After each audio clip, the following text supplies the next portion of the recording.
Paleolithic cave paintings. Imagine a stone mouth opening into cool darkness. The air inside is still and carries the faint, dry smell of mineral and old smoke. A single torch throws a cone of light that trembles against the wall.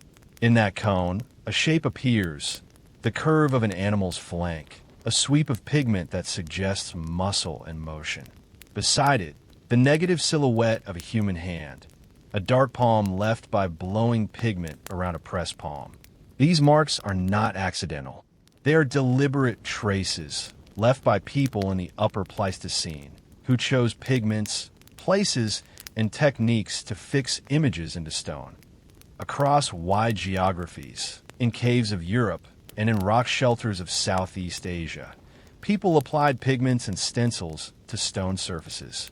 The subjects are often large mammals, wild pigs, bovids, horses, predatory species, lions, rhinoceros in some European panels, hand stencils, and abstract signs. Some images are single, isolated figures. Others are layered sequences, where later marks overlap earlier ones, showing repeated visits and changing compositions. Two places stand as especially important examples. In Sulawesi, Indonesia, panels include figurative animals and hand stencils that have been dated to at least around 45,000 years ago, making them among the oldest known figurative images. In southern France, the Chauvet Cave contains exceptionally well-preserved paintings and engravings that date to roughly 37,000 to 30,000 years ago, with some panels showing rare predators and complex shading techniques. Between these and other sites across Eurasia, figurative cave art appears widely by about 40,000 years ago, indicating a broad emergence of visual, symbolic practice. The pigments are simple, durable materials: red ochre, iron oxides for warm reds and browns, charcoal for deep blacks, and sometimes white from crushed calcite or shell. Pigments were ground to a fine dust on flat stones, then mixed with binders, animal fat, plant juices, or water to make a paint that would adhere to stone. The preparation itself is a sensory process. The rasp of a pebble grinding ochre into powder, the smell of fat warmed and mixed, the wet sheen of pigment on a palm. Surfaces were sometimes prepared by scraping or abrading the rock to remove weathered crust and reveal a fresh face. This preparation could make the pigment appear brighter and last longer. In some places, artists used engraving, incising lines in a soft rock, either alone or combined with pigment to emphasize contours and texture. Several techniques appear repeatedly in the archaeological record. Engraving, scraping lines into the rock to create incised images, or to prepare the surface for pigment. Layering and shading. In some panels, artists used multiple applications and different pigments to create depth and a sense of volume, sometimes using the rock's natural contours to suggest three-dimensional form. Each technique requires choices: where to stand, how to hold the reed, how much pigment to mix, how to use the rock's shape. These are technical decisions that show planning, skill, and repeated practice. Paintings are often not placed at cave entrances, but in deep, acoustically resonant chambers. The choice of location matters. Deep chambers change how sound behaves, creating echoes and a sense of enclosure. The placement suggests that images were not mere decoration for passers-by. They were created in spaces chosen for their sensory properties: darkness, echo, and intimacy. The acoustic quality of a chamber can amplify voices, songs, or ritual sounds. A painted wall in such a chamber becomes a stage for communal attention. Images and sound together create an environment for memory and shared experience. Sulawesi. In Amaro Spankep Karst region, panels include figurative animals, notably warty pigs and numerous hand stencils. Dating methods that measure mineral crusts associated with the pigments have produced minimum ages in the range of about 45,000 years for some motifs. The images are often schematic, yet expressive, A few confident lines capture the animal's posture. Hand stencils appear in clusters, sometimes with fingers splayed, sometimes with missing fingers, suggesting deliberate choices or cultural conventions. Chauvet. The Chauvet Pont d'Arc cave in southern France contains a remarkable assemblage. Finely executed paintings and engravings of horses, bison, mammoth, and rare predators such as lions and rhinoceros. Chauvet's panels show advanced shading techniques and careful use of the rock's contours to suggest volume.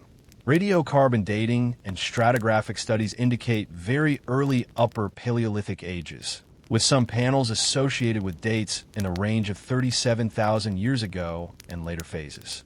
Chauvet's preservation is exceptional, allowing modern viewers to see brushwork, finger smears, and engraved lines in detail.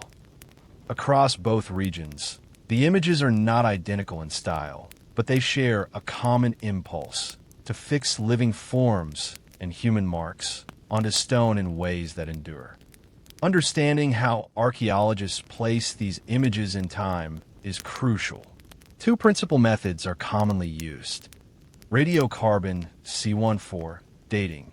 When charcoal or other organic material is present in the pigment, radiocarbon dating can provide a direct age for the pigment itself.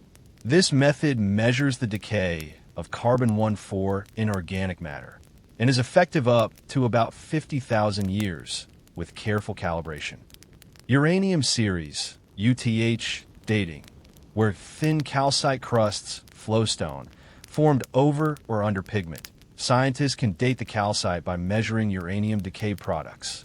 If calcite formed over a painting, the calcite gives a minimum age for the underlying pigment. If calcite formed under a painting, it can provide a maximum age. UTH dating has been especially important in places where organic pigment is absent or contaminated. Best practice combines methods and contextual information, stratigraphy, associated hearths, and cross-checks between different dating techniques. Dating is an active field. New samples and improved methods refine ages and sometimes extend them.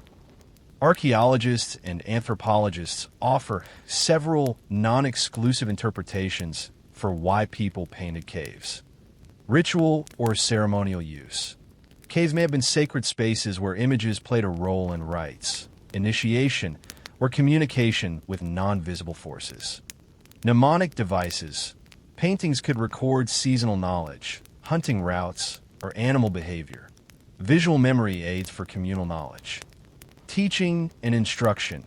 Images might have been used to teach tracking, anatomy, or hunting strategies to younger members of a group. Markers of group identity or territory. Hand stencils and repeated motifs could signal membership, presence, or claims to a place. Aesthetic or expressive practice. People may have painted for reasons of beauty, play, or personal expression. No single explanation fits all sites or images. The safest conclusion is that cave paintings are evidence of complex symbolic behavior and shared cultural practice. They show that early modern humans had the cognitive capacity to represent, to plan, and to invest meaning in durable marks. Paintings are not static objects. They enter social life. Images accumulate over generations. New marks overlap old ones. Hand stencils cluster, and sequences build.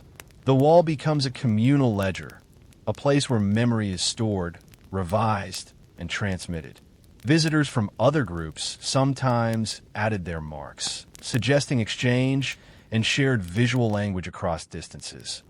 The social life of images includes care and maintenance. Some panels show evidence of repainting or retouching, indicating that images were revisited and kept alive. This ongoing attention transforms a painted wall into a living archive. Paleolithic cave paintings are deliberate, durable records of symbolic behavior. They were made with mineral pigments and charcoal, applied by finger, brush, blowing, and engraving.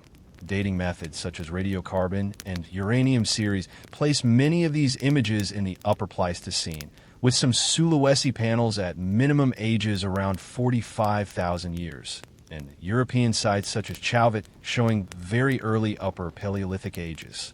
Interpretations vary: ritual, mnemonic, instructional, identity, but all point to complex cognition and shared cultural practice among early modern humans. This narration is based on current archaeological research into Paleolithic cave art. Dates and interpretations are subject to ongoing study. Imagine a low, wind-scoured plateau in southeastern Anatolia, a place where the horizon is a hard line of stone and sky. From a distance, the site looks like a simple mound, a rounded hill that could be mistaken for a natural rise. Walk closer and the hill's skin peels away in the mind. Beneath that unassuming surface lies a deliberate landscape of carved stone, arranged enclosures, and the traces of repeated human gatherings. This is Göbekli Tepe, not a village in the ordinary sense, nor a palace, but a built place whose stones speak of communal effort, ritual attention, and a long, careful choreography of human activity at the end of the last ice age. Begin here, in the cold light before dawn. The air is thin and dry. People arrive from different directions, carrying bundles of food, tools wrapped in hides, and the memory of routes across the plain. They come not as isolated households, but as groups who converge for a purpose that mixes the practical and the symbolic. The first sight that greets them is not a domestic yard, but a ring of stone. Tall, T-shaped pillars standing like sentinels, their broad heads carved with animals and abstract marks. The place is designed to be entered, to be seen, and to be experienced together. Göbekli Tepe was recognized in modern times as an archaeological site because the mound's contours hinted at human construction. Excavations that began in the late 20th century revealed something unexpected: monumental stone architecture that predates the widespread adoption of farming.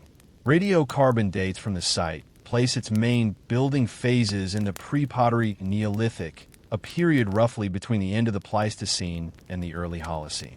In human terms, this is a time when people were still exploiting wild plants and animals, when domestication was only beginning to appear in some regions, and when the rhythms of life were shaped by seasonal availability and mobility. The site's stratigraphy preserves a long sequence of activity. Deep deposits of deliberately placed fill cover earlier structures, and successive building episodes show a pattern of construction, use, and closure. The deliberate burial of enclosures, the careful sealing of carved stones beneath meters of sediment, is itself a cultural act that preserved the architecture for millennia. Because only a fraction of the mound has been opened, the full scale of the complex remains partly hidden. Geophysical surveys and the exposed enclosures together suggest a landscape of many rings and rooms, a built environment created and recreated over generations.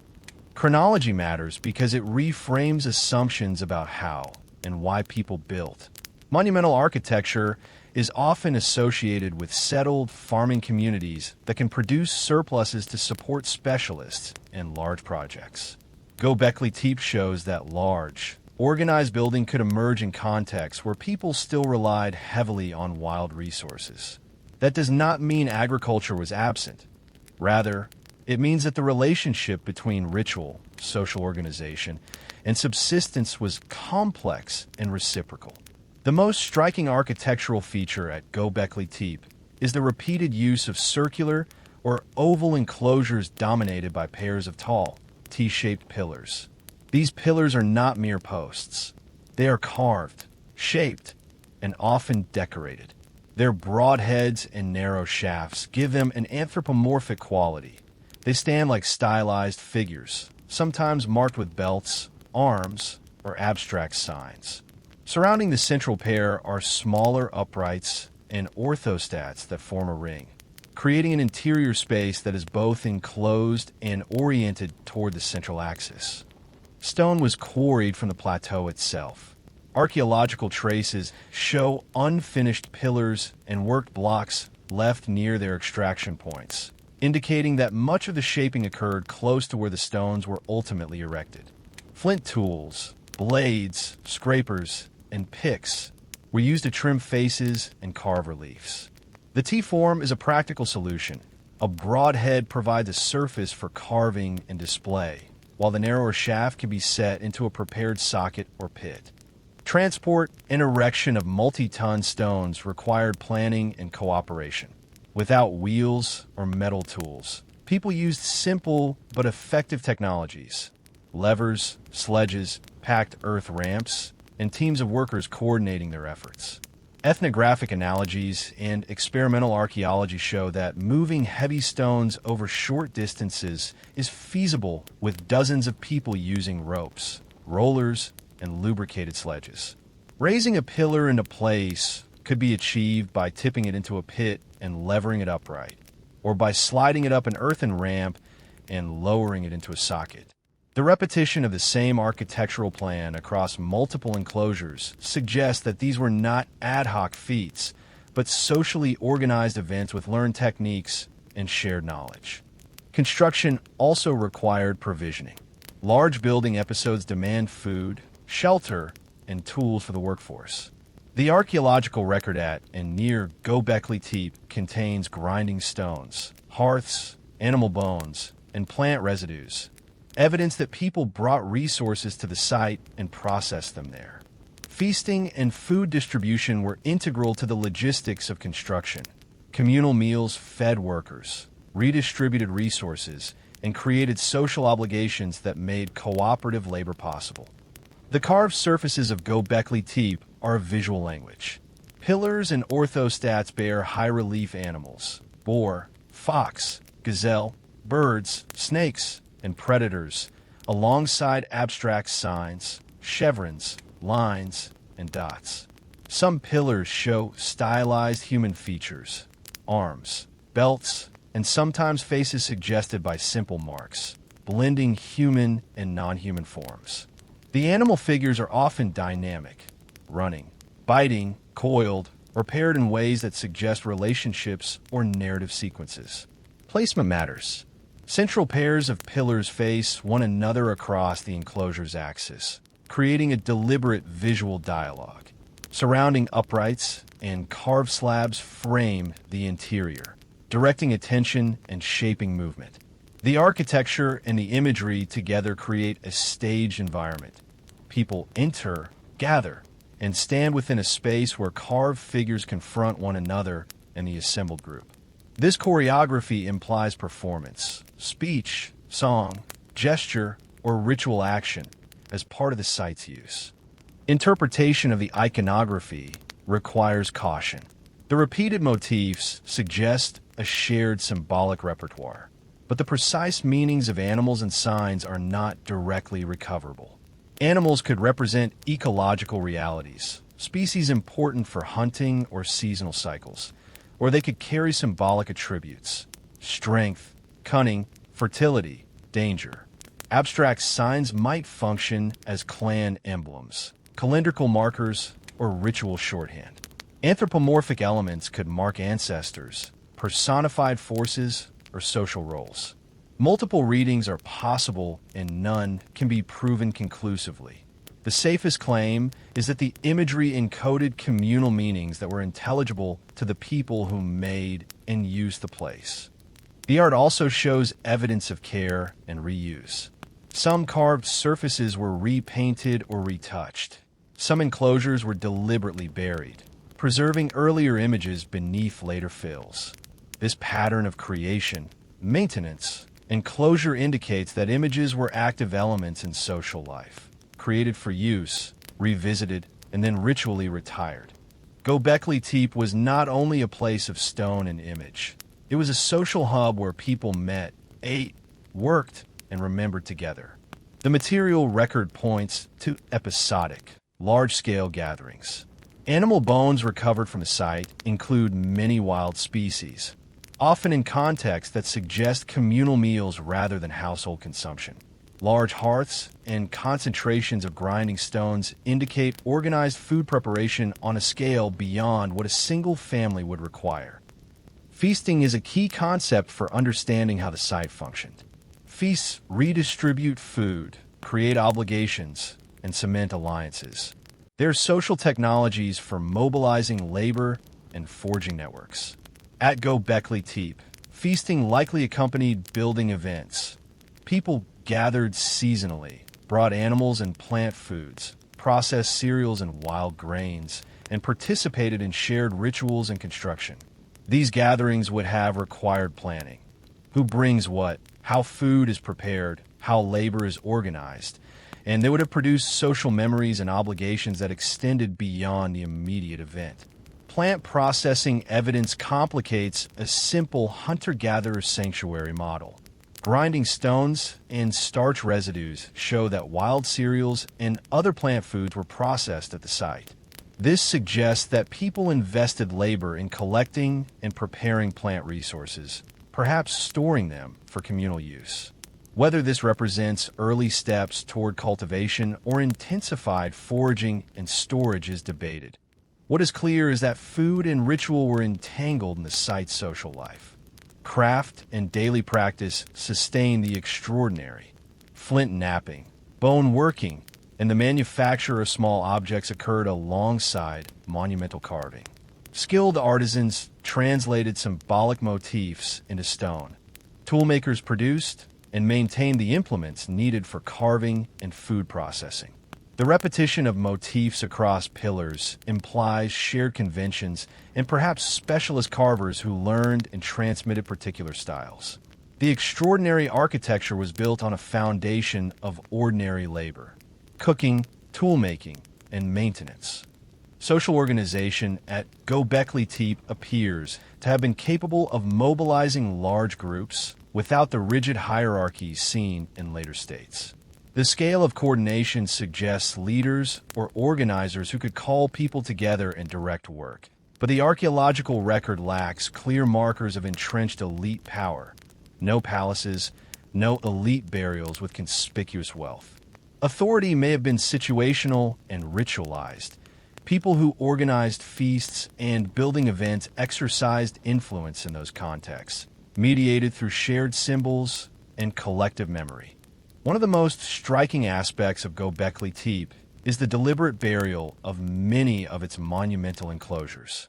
Layers of fill cover carved pillars and orthostats, sealing them beneath meters of sediment. Burial is a cultural act. It marks closure, transformation, and a redefinition of place. The careful placement of fill, sometimes including symbolic deposits, suggests that burial was meaningful, not accidental. By burying their monuments, the builders created a boundary between active ritual life and a preserved past. Why bury such structures? Several possibilities exist. Burial could mark the end of a ritual cycle, a response to changing social or environmental conditions, or a way to ritually retire sacred objects. It could also reflect shifts in social practice.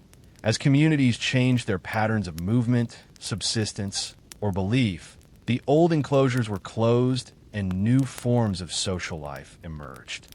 Whatever the reason, burial preserved an extraordinary record for later archaeologists, a time capsule of carved stone and the traces of a society in transition. The legacy of Göbekli Tepe is not only archaeological, but conceptual. The site forces a rethinking of how monumentality and social complexity arise. It shows that large-scale cooperative projects can be driven by ritual aggregation and social networks as much as by agricultural surplus. It suggests that the social processes that led to farming were entangled with ritual life. Gatherings that required food and organization may have encouraged more intensive plant processing and storage, which in turn could support more frequent or larger gatherings. Over generations, these feedbacks could contribute to the conditions that made agriculture more attractive or feasible. Göbekli Tepe is a place where stone, image, food, and people meet. Its pillars and reliefs are visible evidence of a broader social world. Quarrying and carving, transport and erection, feasting and food processing, craft and daily maintenance, ritual performance, and memory work. Together, these elements show that people at the end of the Pleistocene were capable of organizing large, cooperative projects, and of investing symbolic meaning in durable architecture. The site resists simple labels. It is not merely a temple, nor simply a village. It is a complex of practices that combine the extraordinary and the ordinary. Monumentality here is not the product of a settled, agricultural economy alone. It is also the product of social imagination, ritual obligation, and the capacity to gather and feed people. Göbekli Tepe invites us to see the origins of the Neolithic as a process of entanglement, ritual and economy, memory and materiality, cooperation and craft, rather than a single, linear transition. For a modern listener or viewer, the stones of Göbekli Tepe offer a powerful lesson. Human societies have long used built space to shape social life, to stage memory, and to bind people together. The carved animals and abstract signs are not just art. They're the traces of conversations across generations about who people were, what mattered to them, and how they organized their lives. The deliberate burial of those stones reminds us that cultural practices change, that places are closed and reopened in new forms, and that the archaeological record preserves only fragments of a much larger human story. This narration is based on current archaeological research into Göbekli Tepe and the pre-pottery Neolithic. Dates, interpretations, and details are subject to ongoing study as excavations continue and new analyses refine our understanding. Imagine a dry riverbed on the western shore of an ancient lake, a place of wind-scoured gullies and scattered cobbles. The year is not ours. It is 3.3 million years ago. The trees stand closer to the waterline than they will later. The air smells of wet earth and reed smoke. Here, on a low knoll now, called Lomekwi 3, a scatter of worked stones lies half buried in silt. Cores, flakes, heavy anvils, the earliest clear traces we have of deliberate stone modification. These are not random fractures made by rivers or by chance. They are the marks of repeated, intentional percussion, the first known chapter in a technological story that will run for millions of years. The discovery was accidental. In 2011, a survey team working the West Turkana landscape found a scatter of cobbles with striking patterns, conchoidal scars, matched flakes and cores, and large, battered stones that served as anvils. Excavation revealed in situ artifacts within a stratigraphic horizon dated to about 3.3 million years, and a larger surface assemblage that together totaled roughly 165 pieces, including about 83 cores, 35 flakes, and several anvils and percussors. The team named the industry Lomekwian to mark its technological distinctiveness and great antiquity. What makes Lomekwi different from later Oldowan assemblages is scale and technique. The cores are large and heavy. Flakes are thick and robust, and the dominant actions. Inferred are passive hammer and bipolar percussion, striking a core against an anvil, or placing a core on an anvil and delivering blows, rather than the refined freehand hard hammer flaking that characterizes many Oldowan sites. Experimental replication and biomechanical studies show these percussive techniques demand substantial force and coordinated motor patterns, but they differ in kinematic profile from later freehand knapping. These differences suggest a technological trajectory and earlier, battering focus stage of stone use that later evolved into more controlled flake production.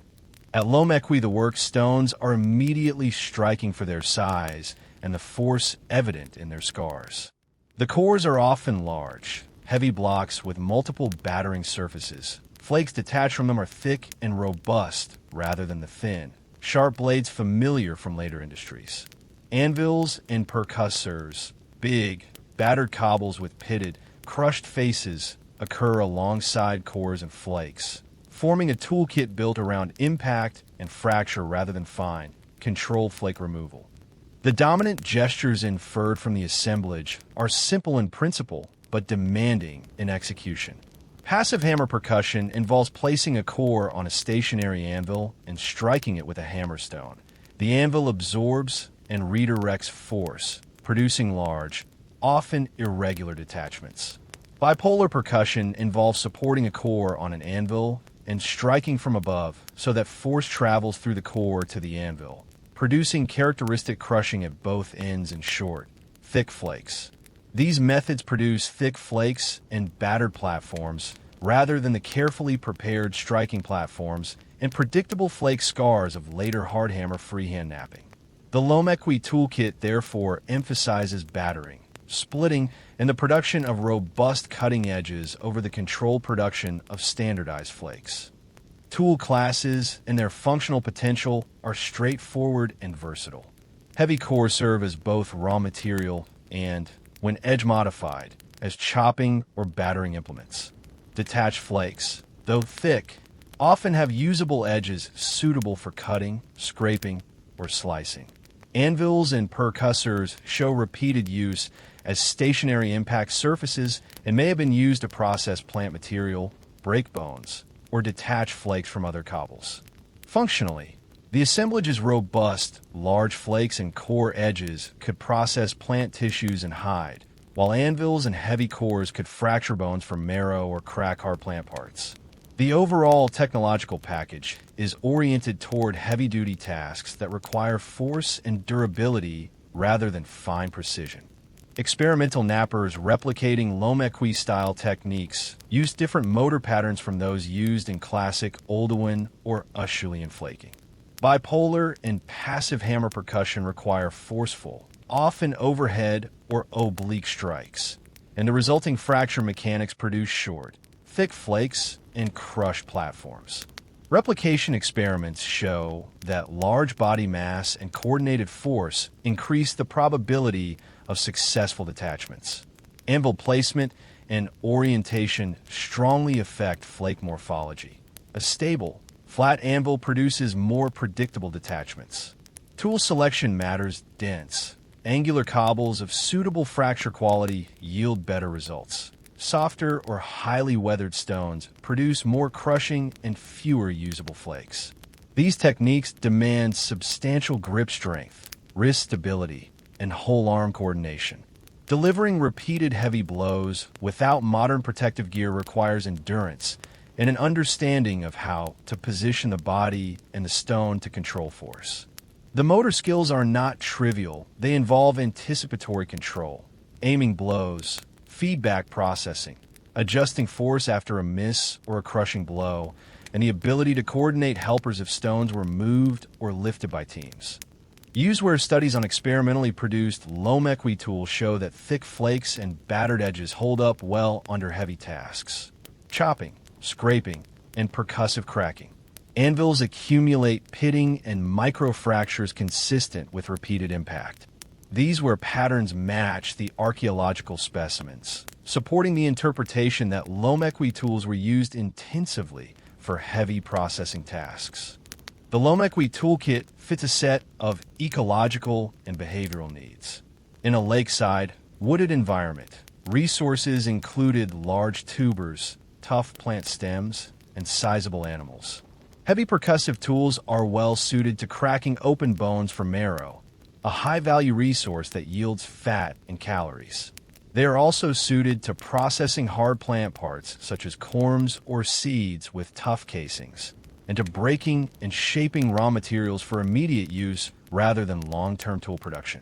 The choice of technique may reflect both resource availability and social practice. Large tools and anvils are communal objects that invite shared use during group gatherings, feasts, or cooperative butchery events.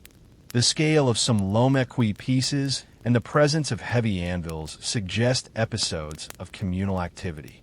Large bones cracked for marrow, or big plant resources processed on anvils, are tasks that benefit from cooperation, carrying heavy carcasses, coordinating strikes, and sharing the resulting food. These activities create social bonds and obligations, and may have been central to the social life of the toolmakers. Paleoenvironmental evidence indicates a more wooded, water-proximate landscape than the later open savannas associated with some Oldowan sites. This setting implies that early lithic behavior was flexible tool use adapted to local resources rather than emerging only in open grassland hunting contexts. Mobility patterns may have been seasonal, with groups returning to favored processing locales like lockshores where cobbles and food resources co-occurred. Picture a shallow cove where reed beds meet a stony strand. A group has driven a large ungulate toward the water to slow it, then dispatched it with spears or coordinated force. The carcass lies on its side, ribs splayed, and the first practical problem is immediate: how to turn that animal into food that can be carried, shared, and stored. At Lomekwi scale sites, the toolkit favors heavy percussion. The sequence of actions looks like this. Helpers stabilize the carcass by holding limbs and steadying the body on a flat anvil stone. A heavy core or thick flake is used to hack through ribs and sinew, creating an access point to the organs. Hands and stone edges remove organs and large muscle masses. Marrow is left for later cracking. Bones are placed on an anvil and struck with a percussor to expose marrow. Thick flakes and battered core edges are used to cut meat from bone and to scrape connective tissue. Large pieces are shared among the group. Marrow and small scraps are parceled out or reserved for those who stay behind. This is not a solitary activity. The size of the tools and the need to manipulate heavy carcasses imply cooperation. One person steadies, another strikes, a third cuts, and hands off pieces.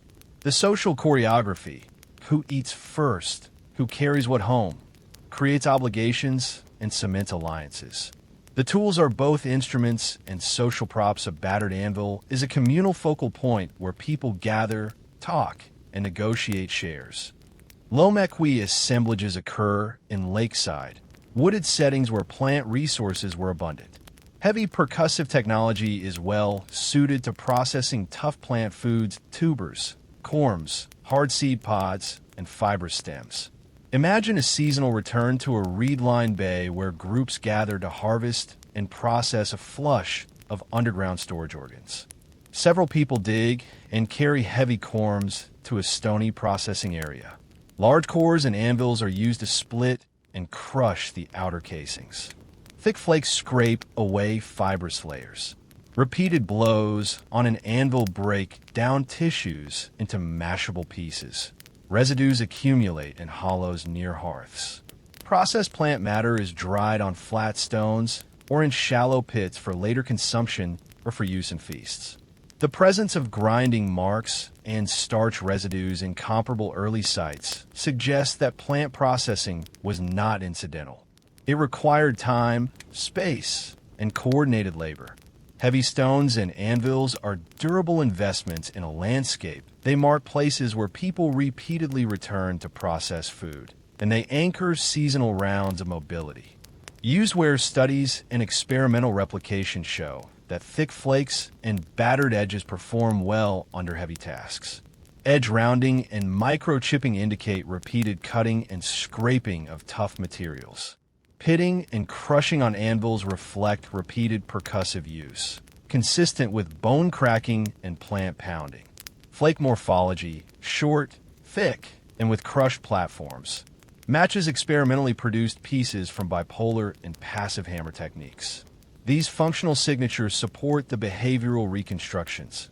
Lomekwi tools were durable, multi-purpose implements optimized for heavy processing rather than fine, precision cutting.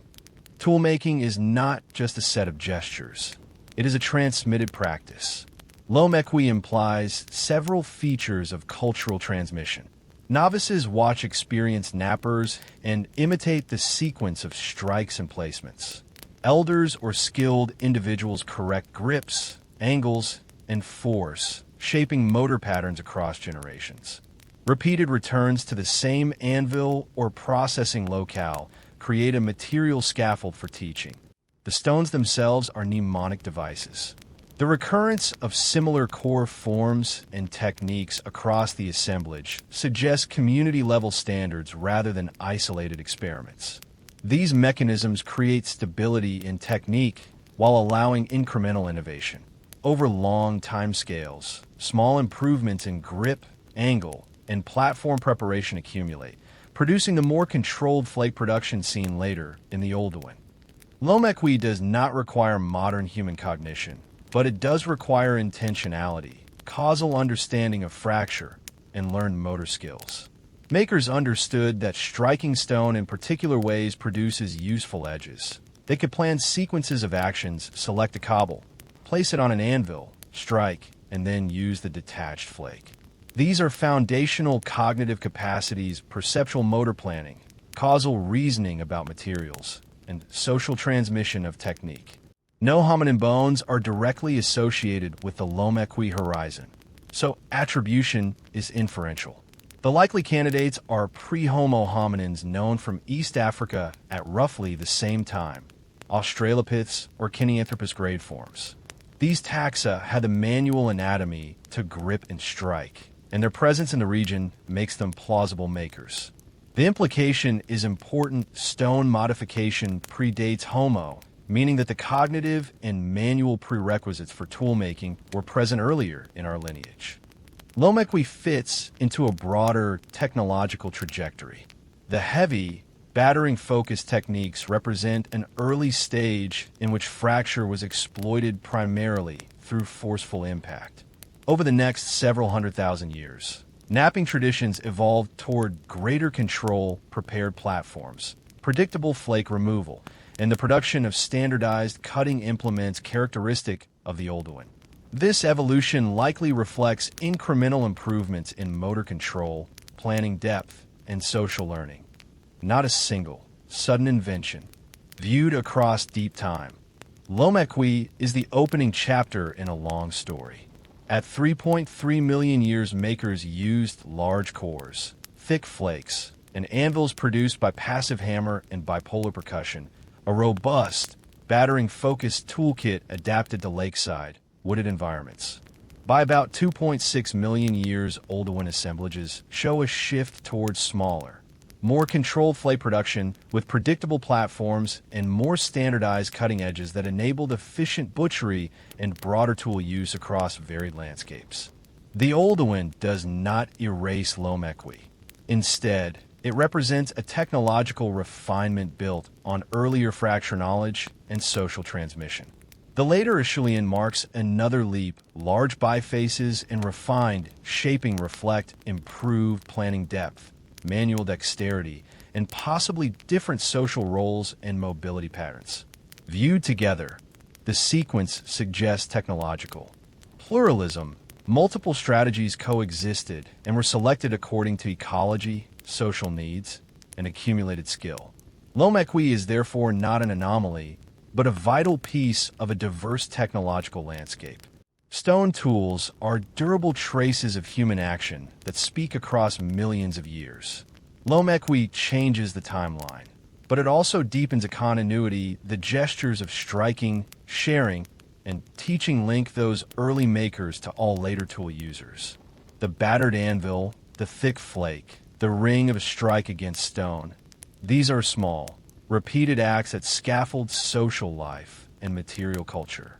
For a modern listener, imagine the dull, resonant sound of a blow against an anvil at dawn, the smell of wet earth and smoke, the sight of hands passing a heavy cobble from one person to another.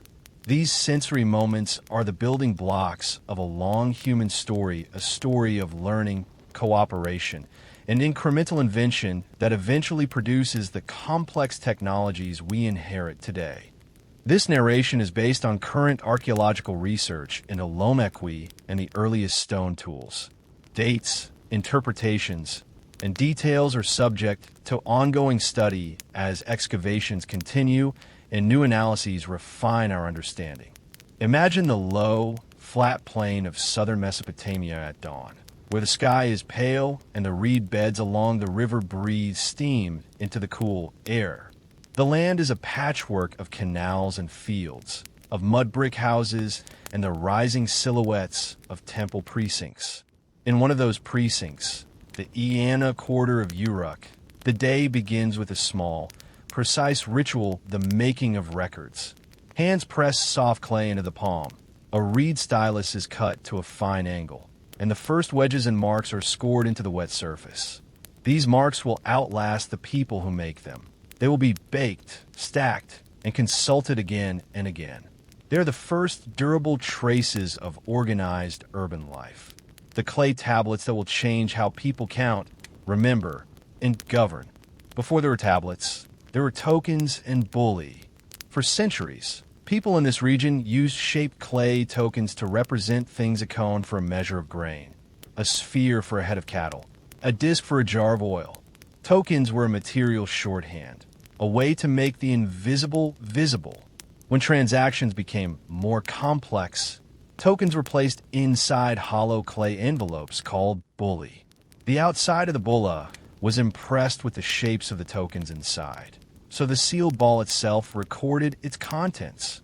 A bulla was a receipt and a security device. It could travel with goods, be stored in a temple, or be broken open to verify the contents.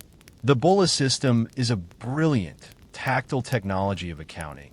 It is both portable and tamper-evident, and it teaches us that writing did not spring from sudden inspiration, but from long, practical experiments in making records. Over time, the impressions on bulli became more abstract. The shapes that once stood for single things were simplified into marks, and the need for a quicker, more flexible medium grew. A sealed ball is cumbersome when you must update accounts daily, when rations are issued to hundreds of workers, when deliveries arrive in waves. The solution was to press the signs directly onto a flat piece of clay. The tablet replaced the bulla as the working surface of administration. The marks evolved from impressed shapes to incised wedges and lines. The reed stylus left wedge-shaped impressions that, when combined, formed a script we now call proto-cuneiform. At Uruk, in the late 4th millennium BCE, this new technology spread through the temple economy like a new language of management. The tablets that survive from Uruk are overwhelmingly administrative. They are not poems or myths. They are lists, tallies, receipts, and inventories. They record barley and oil, sheep and jars, rations and labor. They name offices and occasionally people. They show the temple's hand in everyday life: who received rations, who delivered grain, which workshop was supplied with reed or bitumen. The Iana precinct, a complex of shrines, storerooms, and workshops, functioned as an administrative hub where goods were received, redistributed, and tallied. The tablet was the temple's ledger, its memory, and its instrument of governance. To make a tablet, a clerk shaped a lump of soft clay into a small rectangle or disc, smoothed the surface, and set to work with a reed stylus. The stylus was cut at an angle so that each impression left a wedge. Combinations of wedges and lines formed numerals and ideographs. Numerical systems were sophisticated. Different signs and counting systems recorded discrete objects, volumes, surfaces, and even time. A cluster of wedges could mean 30 measures of barley. A pictographic sign could mean a jar of oil. The signs were compact and efficient because the tablet was a working document. Mistakes could be smoothed away and reinscribed. Soft tablets were reusable. When permanence was required, tablets were baked in a kiln or left to harden in the sun. Baked tablets entered the archive as permanent records. Soft tablets remained working sheets. Scribes were the technicians of this system. Their training was institutionalized. Apprentices copied sign lists, practiced numerical systems, and learned the conventions that made a tablet intelligible to other officials. The archaic corpus itself contains lexical lists and sign inventories, evidence that scribal education existed from the start. A scribe's day was a choreography of attention. An overseer dictated quantities. A scribe recorded metrological signs and commodity ideographs, and a seal holder authenticated the entry. The scribe's hand made transactions legible. The seal made them authoritative. Seals and seal impressions were crucial. Cylinder seals, small, carved cylinders rolled across wet clay, functioned as signatures and security devices. A rolled seal across a tablet or a sealing on a bundle signaled approval by an office holder. Seals linked actions to persons and offices. A delivery stamped by an overseer's seal could be traced back in the archive if discrepancies arose. This created a chain of responsibility, from the field worker who delivered grain, to the porter who moved it, to the scribe who recorded it, to the official whose seal validated the entry. Tablets thus operated within a network of accountability that made large-scale redistribution feasible. The content of the tablets reveals the temple's role in daily life. Farmers brought harvests to temple stores in exchange for access to irrigation, for ritual obligations, or for the right to use temple land. Craftspeople received raw materials and were allocated rations while they worked. Laborers were paid in kind. Their daily bread and beer were recorded on tablets that tracked who had worked and who had been fed. A single tablet might read, in effect, barley 30 measures, received from the field of X, stored in granary Y, accountable to the house of the overseer.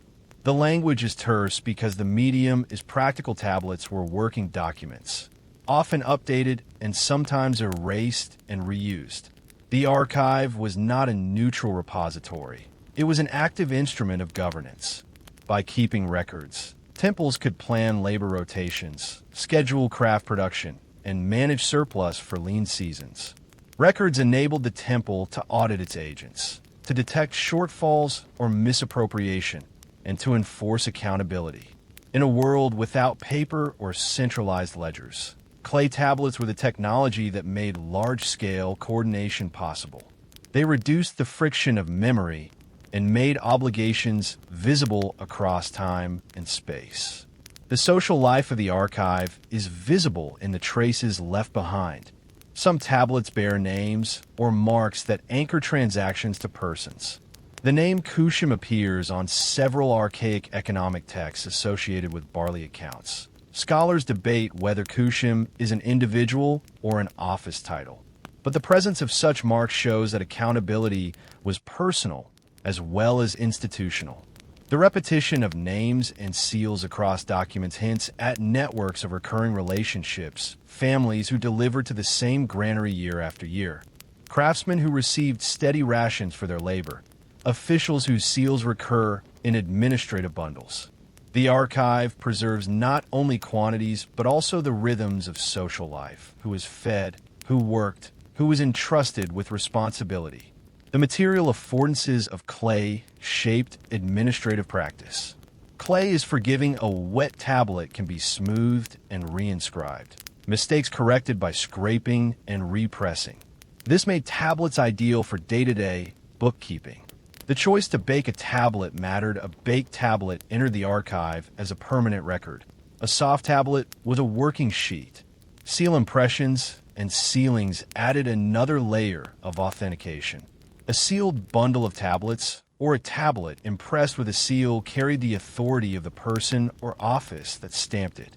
These material practices produced institutional habits, routine counts, periodic baking of key records, and the maintenance of sealed bundles that stabilized complex economic relations and supported urban growth.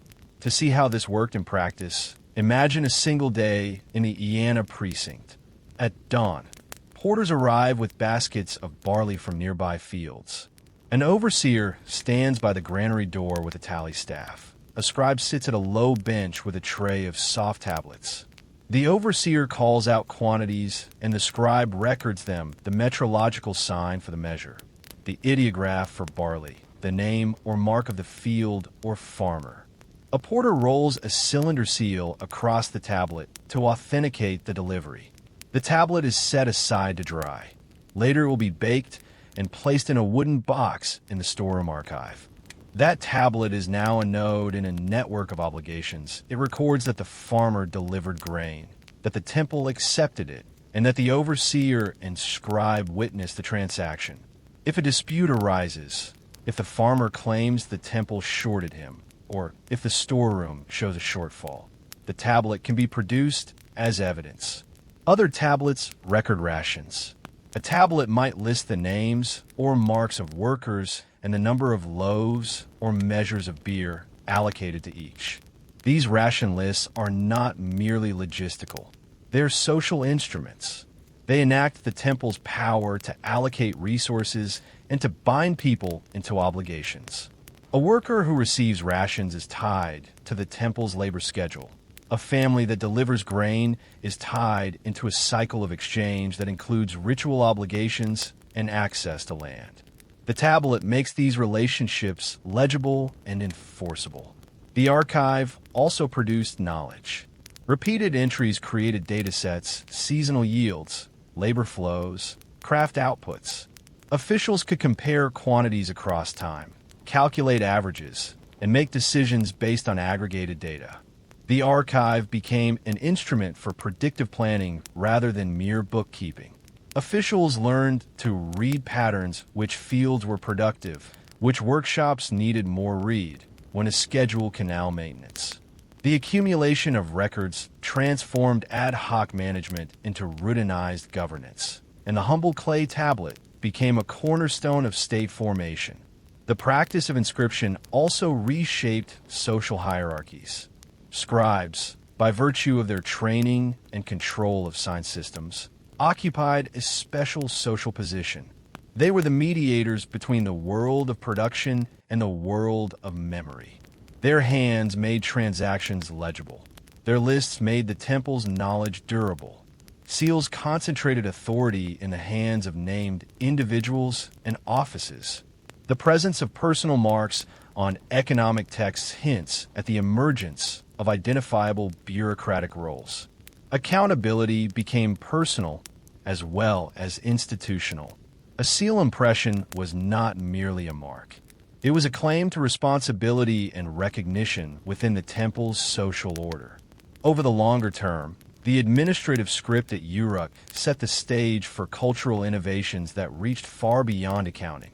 The conventions of sign formation and the practice of lexical lists created a literate infrastructure. Once a community had the means to record names, numbers, and commodities reliably, it became possible to record other kinds of speech. Lexical lists expanded into proverbs, hymns, and eventually narrative, the same medium that tallied barley would later carry myths, laws, and royal inscriptions. The temple archive incubated the conditions for literature and law by normalizing inscription as a way to fix and transmit complex information. The political consequences were equally profound. The capacity to manage surplus and to mobilize labor at scale strengthened the hand of central institutions. Temples that controlled archives could coordinate redistribution, sponsor large building projects, and sustain standing craft workshops. This concentration of administrative capacity contributed to the emergence of more complex polities. The tablet was not the sole cause of state formation, but it was a crucial enabling technology. It reduced transaction costs, increased transparency for those who control the records, and allowed for the coordination of activities that no single household could manage alone. There were also unintended consequences. The reliance on written records created new vulnerabilities. Archives could be manipulated, seals forged, tablets misread. The very technologies that enabled large-scale coordination required new forms of oversight and trust. This led to the development of audit practices, standardization of measures, and institutional checks that further professionalized administration. Writing begets bureaucratic complexity that must itself be managed. The human stories embedded in the tablets are subtle but powerful. Most entries are anonymous tallies, but the repetition of names and seals across documents reveals networks of recurring relationships. Families who delivered to the same granary over generations. Craftsmen whose names appear in ration lists year after year. Officials whose seals recur in administrative bundles. These traces sketch a social map of obligation and reciprocity. The archive preserves not only quantities but also the rhythms of social life, who was fed, who worked, who was entrusted with responsibility. In this sense, the tablets are a social archive as much as an economic one. Consider a dramatized scene to bring this to life. It is late afternoon, and the courtyard of the Iana precinct is a hive of activity. Women carry jars of oil from the press. Men roll reed bundles toward the weaving sheds. Children run between stacks of clay. In a cool corner, a scribe sits with a tray of soft tablets. An overseer approaches with a list of names and a basket of barley. The scribe presses the stylus into clay, the wedge marks forming a compact code. The overseer rolls his seal across the tablet. The cylinder's pattern seals the entry with authority. The tablet is set aside to dry. Tomorrow it will be baked and placed in the storeroom archive where other tablets lie in neat stacks. The temple's memory of who brought what, who worked when, and who must be fed. Nearby, a novice watches and imitates the stylus's angle, learning the gestures that will make him a scribe. The work is noisy and intimate. It is also social. The exchange of goods, the roll of the seal, the passing of rations weave the community together. The tablets also show the limits of what writing could do. They are excellent at recording quantities and accountability, less good at capturing nuance and narrative. The earliest script is a technology of management, not of storytelling. Yet the very act of inscription creates the conditions for other genres to emerge. Lexical lists compiled by scribes for training purposes become the seeds of literary composition. Administrative practice normalizes the idea that speech can be fixed and transmitted beyond the moment of utterance. Over generations, the temple's ledger room becomes a library of sorts, and the same medium that tallied barley will carry hymns to the gods and laws that regulate social life. For the modern listener, the clay tablets of Uruk are both humbling and instructive. They are a reminder that institutions are built from mundane practices counting, recording, sealing, and storing. They show how a simple technology, shaped clay and a reed stylus, can transform the scale and character of human cooperation. They teach us that writing began not as an abstract art, but as a practical solution to a pressing problem: how to make the flows of goods and labor legible and accountable in a growing city. From that practical beginning grew a literate culture that would record law, compose hymns, and tell stories that shaped civilizations. The clay tablets of Uruk are a testament to human ingenuity and to the power of simple technologies to reorder social life. They teach us that the act of recording is itself an act of making history. In the Iana archive, the everyday work of counting and sealing becomes the foundation for institutions, literature, and law. The tablets are not merely relics. They're the first durable traces of organized urban life. And through them we can hear, faintly but clearly, the voices of a city learning to remember itself. This narration is based on current archaeological research into Uruk and the earliest Sumerian clay administrative tablets. Dates, interpretations, and details are subject to ongoing study as excavations continue and new analyses refine our understanding. Imagine the Nile Plain at the end of the 4th millennium BCE, a slow, wide artery of water that set the rhythm of life for the communities along its banks. The flood came and receded, leaving a thin, fertile skin of silt that fed fields and fed people. Reed beds edged the channels. Mud brick compounds clustered on slightly higher ground, and low temple platforms rose where ritual and politics met. In one of those places, a ritual and political center the ancient Egyptians called Nekhen and modern archaeologists call Hierakonpolis, craftsmen and priests were already shaping the visual language of kingship. They carved stone, painted pottery, set standards in processions, and began to fix names and deeds in durable media. From that world comes a single object that has become a touchstone for how we imagine the birth of pharaonic power, the Narmer Palette. The palette is a compact drama of power and ritual, a material witness to the moment when image and sign began to work together to make rulership legible across time. Picture Hierakonpolis on a cool morning.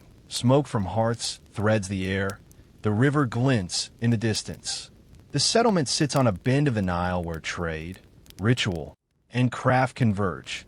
It is a place of shrines and cemeteries, of workshops and storerooms, and of public rituals that bind people to leaders and to gods.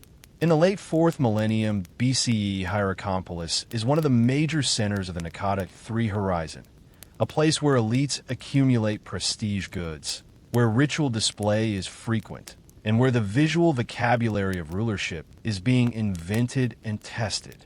At the end of the 19th century, archaeologists working at Hierakonpolis uncovered a remarkable deposit in the remains of a temple precinct.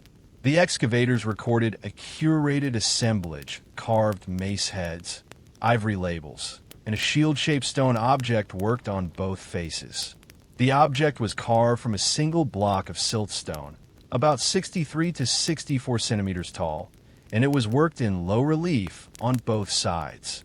Because of its shape and the care of its carving, the object was identified as a ceremonial palette, a form known in Egypt for mixing pigments. But its size and double-sided narrative made it clear that this was not a utilitarian cosmetic tool. It was a votive or commemorative object, made to be seen and to be kept. The palette lay with other prestige objects in a context that suggested ritual deposition rather than casual discard. That context matters because it frames how the object was used not as a private keepsake, but as a public statement placed in a temple setting where priests, officials, and visiting elites could encounter it. Materially, the palette is a careful object. The siltstone is fine-grained and takes a crisp relief. The carver used shallow incisions and loam modeling to create a compact, readable program on both faces. The shield shape gives it a frontal presence. It reads like a small monument. Its double faces allow a paired narrative, two complementary scenes that speak to each other. The two faces present tightly composed registers. The figures are elongated and stylized. The scenes compressed into a visual shorthand that emphasizes action and authority. The palette's program is economical. Every figure, every standard, every sign is there to do a job. On one face, the central figure is a king wearing the white hedget of Upper Egypt. He strides forward in the classic smiting pose, one arm raised, a mace poised to strike, the other hand gripping a fallen enemy by the hair. Behind him, a sandal-bearer follows, and a procession of standards and attendants fills the registers. Above the action, the falcon of Horus perches on a papyrus stem and clutches a captive. A rectangular frame, called a serek, contains the king's name signs, a catfish and a chisel, and anchors the image to a named ruler. On the other face, the king appears again, now wearing the red D-shred of Lower Egypt. He is preceded by standard bearers and a procession. Below, a row of decapitated enemies and a bull attacking a fortified wall dramatises conquest and the destruction of cities. The two faces are complementary. One shows the king in the hedget, the other in the D-shred. The alternation of crowns stages rulership over both lands. The first impression is of a carefully choreographed claim. The king is victorious. The gods endorse him, and his name is fixed in a durable frame. The palette is a crafted statement that uses symbolic gestures, smiting, standards, divine animals, to make a political argument. The object's public placement in a temple deposit turns that argument into communal evidence. The carver arranges figures and registers and uses scale, posture, and repetition to convey meaning. On the recto, the king strides left, his body in a dynamic contrapposto. The raised arm and the mace are the vocabulary of domination. The fallen enemy is small and prostrate, his posture one of submission.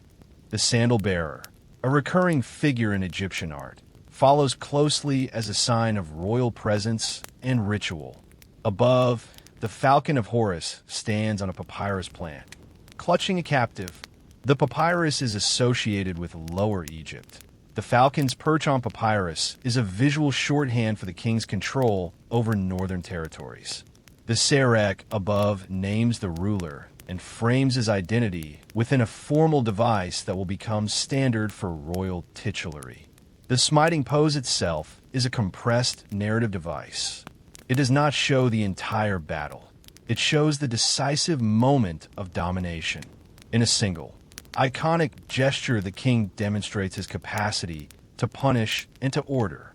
The fallen enemy is not an individual portrait. He is a type, the defeated foe, and his small scale relative to the king emphasizes the ruler's superiority. On the verso, the king wears the red crown and is shown in a procession with standards. The lower register shows a fortified enclosure under attack, and a bull, a symbol of royal strength, charges into the scene. A row of decapitated enemies lies in a neat line, a brutal punctuation that signals the king's capacity to punish and to destroy. The standards that precede the king are markers of offices and collective power. They are not mere decoration. They identify groups, cults, or administrative units that participate in the king's authority. The bull motif is particularly striking. Bulls in Egyptian iconography are potent symbols of virility and force. Here, the bull's destructive action against a fortified wall is a metaphor for the king's capacity to break resistance and to open cities to his control.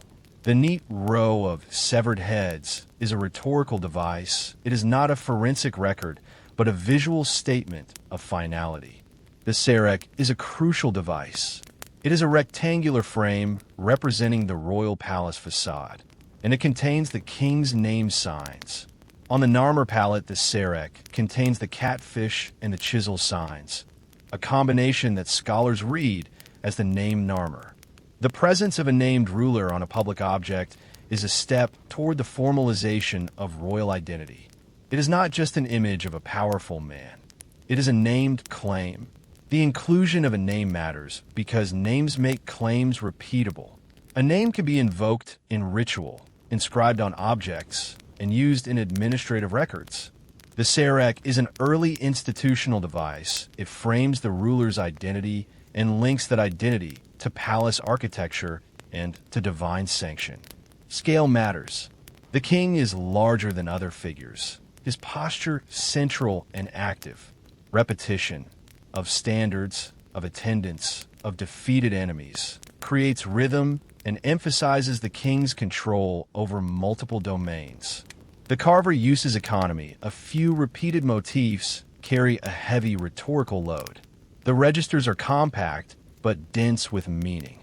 Each motif, crown, falcon, mace, standard, is a sign in a visual lexicon that the audience would have recognized. The palette's fine spot in a temple deposit suggests ritual use. Objects placed in temple deposits were often votive offerings, gifts to the gods that also served as public statements. A palette like Narmer's could have been set on a plinth during a festival, used in a ritual anointing of cult images, or displayed as a permanent dedication. Its double faces allowed it to be read from multiple approaches. The temple deposit curated such objects as part of a ritual archive, a material memory of the temple's relationships with rulers and donors. The act of depositing an object in a temple is itself a form of inscription. The temple becomes a keeper of memory, the votive object evidence of a relationship between a ruler and a cult.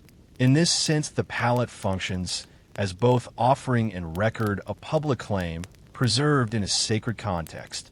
Alongside monumental objects, early Egyptian sites produced everyday records, ivory and wooden labels, sealings, and tally marks. These objects show the same impulse to fix names, commodities, and offices in durable form. Ivory tags from graves and storerooms bear incised signs that name places, commodities, or persons. Sealings, lumps of clay or mud impressed with a seal, secured bundles and doors, and created tamper-evident records. These administrative practices are the practical counterpart to the palette's public rhetoric. One set of objects made ideology visible to all. The others made transactions auditable to specialists. The administrative tags are modest objects, but crucial evidence for how early elites organized resources. A wooden label tied to a jar could name the contents, the origin, and the responsible office. A sealing on a bundle could show who authorized a shipment. These practices standardized measures and created chains of responsibility. The Palette's public claim and the label's private records are two sides of the same social technology, making actions legible and accountable. The production of labels and sealings required trained hands. Scribes and seal makers were specialists who learned sign systems and conventions. Their work was practical to record quantities, to name offices, to secure goods. The palette, by contrast, is a crafted statement by an elite workshop, an object that uses the same sign repertoire, but for public, ritual ends. The coexistence of administrative tags and monumental imagery shows how early Egyptian elites used both everyday records and public spectacle to organize and legitimize power. Dawn breaks over the temple platform. Priests sweep the courtyard. Incense smoke threads the air. A procession arrives, standard bearers, musicians, a small retinue. The palette is carried on a low litter, its carved faces catching the morning light. The high priest places it on a plinth before the sanctuary. A chant rises, and the king's name is spoken aloud. The palette is an offering and a public claim. The king has triumphed. The gods accept the gift, and the temple keeps the record. King Narmer, wearing the white crown, strikes down his enemy. Horus watches from the papyrus. The palace name marks the deed. Inside a cool storeroom, a scribe opens a sealed bundle. Clay ceilings fall away, and inside are wooden tags naming jars of oil and measures of grain. The scribe checks the tally marks against the overseer's list. A seal impression matches the overseer's mark. The record is clear: goods received, goods stored, obligations recorded. The palette is not here. This is the workaday world of administration. But the same logic applies. Names, signs, and durable media make transactions legible. From the house of the overseer, oil, 12 jars, received this month. In a cool room, advisors gather. The king points to a carved mace head and a palette displayed on a shelf. We must secure the northern towns, he says. Send the standards, record the deliveries, deposit the votive objects in the temple. The council plans logistics: boats, rations, and sealings. The palette is both symbol and instrument. It justifies action and is itself a record of that justification. King Narmer, wearing the red crown, leads a procession. The city walls fall. The bull breaks the gate. Enemies lie defeated. Scholars have debated the palette's meaning for over a century. Three broad readings dominate the literature: the unification narrative, ritual dedication, and propaganda or performance. Each reading draws on different aspects of the object and its context. The unification narrative treats the palette as a commemorative depiction of a historical process, the political consolidation of Upper and Lower Egypt under a single ruler. The alternating crowns, the smiting pose, and the presence of defeated enemies are read as evidence that the palette records conquest and the assertion of control over both lands. The presence of a named ruler in the Serek strengthens this reading. The object names a king who claims authority over a unified territory. The ritual dedication reading emphasizes the palette's fine spot in a temple deposit and its impractical size for cosmetic use. In this view, the palette is a votive object used in cultic contexts, an offering to the gods that symbolically enacts victory and divine favor. The palette's imagery is ritualized, not documentary. It participates in temple memory rather than in a literal chronicle of events. The propaganda and performance reading highlights the palette as crafted rhetoric, a stage performance that uses symbolic gestures to make political claims. The palette scenes are not neutral records. They are rhetorical devices designed to persuade and to legitimate. The object's public placement and its visual grammar make it an instrument of political theater. No single reading fully exhausts the palette's meaning. The archaeological context supports ritual use. The imagery supports conquest readings, and the name Serek supports claims about identity and authority. The most productive approach treats the palette as polyvalent, a ritual object that stages political claims and participates in administrative cultures of naming and deposition. It is both symbol and record. The Narmer Palette matters because it crystallizes a set of visual and material practices that became central to Egyptian kingship. Its motifs, the smiting pose, the paired crowns, the serek, the Horus falcon, recur across the early dynastic and Old Kingdom periods. The palette is an early template for a visual language of power. The smiting pose becomes a canonical posture for kings. The paired crown's an enduring emblem of pharaonic sovereignty, and the serek a stable frame for royal names. These devices create a grammar that makes rulership legible across generations. Once a visual vocabulary is established, it can be repeated, adapted, and institutionalized.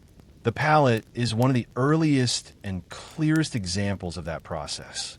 The palette pairs pictorial narrative with incipient hieroglyphic signs. That pairing is crucial. Images can dramatize, but signs can fix names and claims. The coevolution of image and sign makes it possible to record events and identities in durable media. Administrative labels and sealings show the same logic at work in everyday governance. Together, monumental imagery and practical records lowered coordination costs and supported the mobilization of labor and resources at scale. Temples curated objects and deposits. They became repositories of political memory. The palette's placement in a temple deposit is an early example of institutional archiving, a durable object preserved as evidence of a king's deeds and as a resource for ritual and political legitimacy. Over time, these practices contributed to the retenization of kingship and the emergence of a centralized state. The Narmer Palette is a small monument with a large story. It sits at the intersection of spectacle and inscription, of ritual and administration. It shows how early Egyptian elites used crafted objects to make political claims durable and public, and how the same impulse produced everyday records that made governance possible. The palette's carved scenes are not a verbatim chronicle of events. They are a crafted argument, a visual rhetoric that names a ruler, stages his power, and places that claim within the temple's curated memory. The palette offers a lesson in how material culture shapes politics. A carved stone can do political work to proclaim, to legitimize, to record. The palette reminds us that writing and image did not emerge in isolation, but as part of broader practices of ritual, administration, and display. In the hands of priests and scribes, in the eyes of visiting elites and ordinary temple attendants, the palette became part of a social technology that helped transform episodic authority into institutional memory. This narration is based on current archaeological research into the Narmer Palette and early Egyptian records. Dates, interpretations, and details are subject to ongoing study as excavations continue and new analyses refine our understanding. Imagine a dawn beside a river whose sands glitter with flecks of pale metal. Men and women bend over the shallow water, sifting, scraping, and sorting the bright fragments that catch the light. The river is the Pactolus, and the metal is electrum, a natural alloy of gold and silver that runs in the stream beds of western Anatolia. For generations, people have traded by weight and by eye, bargaining over the color of metal, the heft of a lump, the trustworthiness of a merchant. Then, in a small kingdom called Lydia, someone has an idea so simple and so powerful that it will change how people buy bread, pay soldiers, and think about value. Stamp the metal. This is the story of the first stamped coins, how they were made, who used them, what people did when coins first entered daily life, and how a tiny royal mark turned metal into money. It is a story of smiths and kings, of merchants and temples, of trust and power. It begins in the riverbeds and ends in the markets of the Mediterranean, because once the idea of a stamped piece of metal exists, it travels fast. Before stamped coins, trade was a labor of scales and tests. A merchant who wanted to buy grain or cloth brought out a lump of metal, and the seller weighed it on a balance. If the buyer and seller did not trust each other, they tested the metal's purity with touchstones, scratched it, or relied on trusted middlemen. Large transactions, the purchase of land, the payment of mercenaries, the tribute between rulers, were settled by weighed bullion or by credit arrangements. Recorded on clay, papyrus, or in memory, small daily purchases were often made in kind: a measure of grain, a jug of oil, a day's labor. This system worked where people knew each other and where markets were local, but it was slow and costly when trade stretched across regions. The Mediterranean of the early 1st millennium BCE was becoming more connected. Sailors moved between ports. Merchants carried goods along coastal routes, and armies marched on roads that linked cities. In that world, the friction of weighing and testing metal mattered. A faster, more portable, and more trusted medium of exchange would change everything.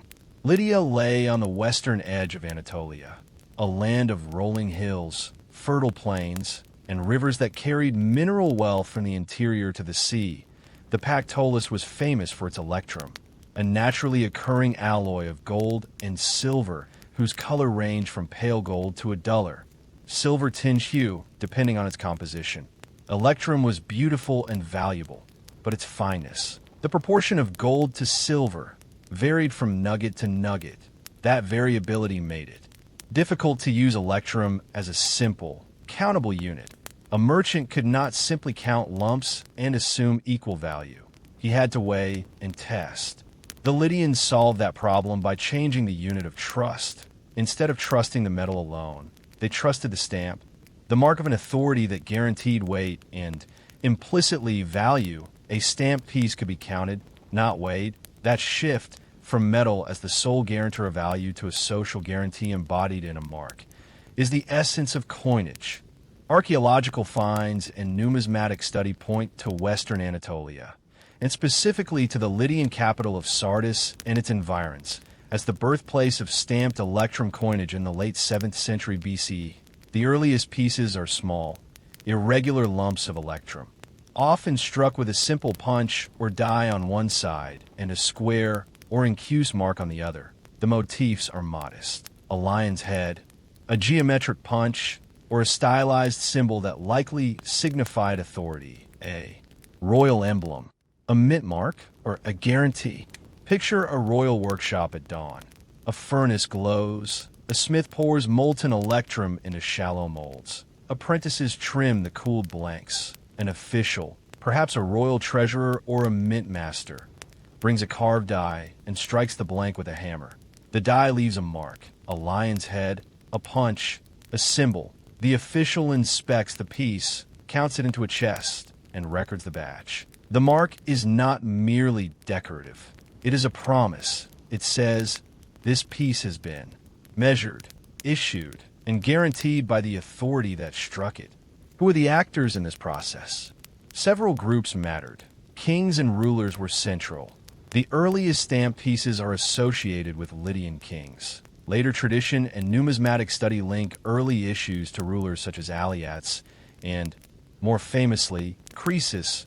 Kings had reasons to issue coinage, to pay troops, to collect tribute, to standardize transactions and markets under their control, and to project authority through a widely recognized symbol.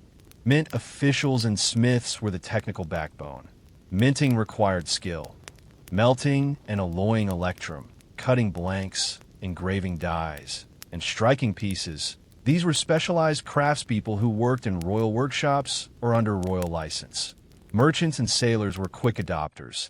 A merchant who could count stamped pieces instead of weighing metal saved time and reduced disputes. Sailors who carried coin could buy provisions at distant ports without bargaining over. The color of metal. Temples and sanctuaries were early repositories of wealth. Religious institutions accepted and stored coin, used it for offerings, and sometimes issued or re-stamped pieces Deposits in sanctuaries and hoards found in sanctified places show that temples played a role in the circulation and legitimization of early coinage. Ordinary people, bakers, potters, farmers, encountered coinage in markets and through taxation. At first, coins may have been used more for larger transactions and for payments that required portability and standardization. But over time, they filtered into everyday life. The first coins were not perfectly uniform. Electrum's variable composition meant that even stamp pieces could differ slightly in intrinsic metal value. But the social power of the stamp, the trust in the issuer, compensated for that variability. People learned to accept the mark as a proxy for value. Over time, rulers refined the system, moving towards separate gold and silver issues and clearer standards of weight and fineness. Minting in the early Lydian context combined metallurgy and administrative control. The basic steps were straightforward but required skill and oversight. Electrum was collected from riverbeds and local deposits. The metal might be sorted by color and roughly refined by melting and skimming impurities. Molten electrum was poured into molds or cast into ingots that were then cut into blanks. Early blanks were irregular. Later minting produced more uniform flans, a die, a small, carved piece of hard metal or stone, bore the design to be impressed. The obverse die might show a lion's head, a royal emblem, or a symbolic motif. The reverse often bore a simple punch or an incused square, the latter created by the blank being struck into a recessed die. The blank was placed on a lower die and struck with an upper die using a hammer. The force of the blow impressed the design into the metal. Skilled mint workers could strike many pieces in a day. Quality control ensured that pieces met weight and design standards. Mint officials counted the struck pieces, recorded batches, and stored them in chests. The royal administration used these coins to pay soldiers, buy supplies, and make official disbursements. The physical evidence, hoards, die links, and stylistic analysis shows that minting was organized and repeated. The presence of many coins with the same die impression indicates centralized production rather than ad hoc stamping by many small workshops. That centralization is important. Coinage is not merely a craft. It is a state technology. The authority that issues a coin must be able to guarantee its weight and accept it back in taxes or obligations. Otherwise, the mark has no force. When stamped pieces entered circulation, they did not instantly replace older forms of exchange. Instead, coinage layered onto existing practices and gradually transformed them. For merchants who traded across regions, coinage was a boon. A Lydian merchant could travel to an Ionian port and buy grain or wine without the slow ritual of weighing metal. Prices could be quoted in counts of stamped pieces, and contract could specify coin amounts. That predictability reduced transaction costs and encouraged longer trade routes. Kings needed reliable ways to pay troops and bureaucrats. Coinage allowed rulers to pay soldiers in a portable, countable medium that could be used to buy supplies or to pay local subcontractors. Regular pay and coin strengthened loyalty and made military logistics more manageable. Temples accepted coin as offerings and stored wealth in coin hoards. The presence of coin in sanctuaries shows that religious institutions were both users and legitimizers of the new medium. A stamped piece placed on an altar carried not only metal value, but also the symbolic weight of a ruler's mark. Perhaps the most important political use of coinage was in taxation. If a ruler accepts his own stamped pieces for taxes, he creates a demand for them. That demand anchors the coin's value and gives the issuer leverage. The state can collect taxes in coin and then spend that coin back into circulation. This cycle, issue, spend, collect, is the foundation of seigniorage. The profit a state makes by issuing currency. At first, small daily purchases may have continued to be made in kind or by weight. But as coinage became more common and as smaller denominations emerged, coins filtered into everyday life. Bakers, potters, and laborers began to accept stamped pieces for bread, pottery, and wages. Over time, people learned to think in counts of coin rather than in weights of metal. Coinage also facilitated credit. A merchant could lend stamped pieces and expect repayment in the same medium.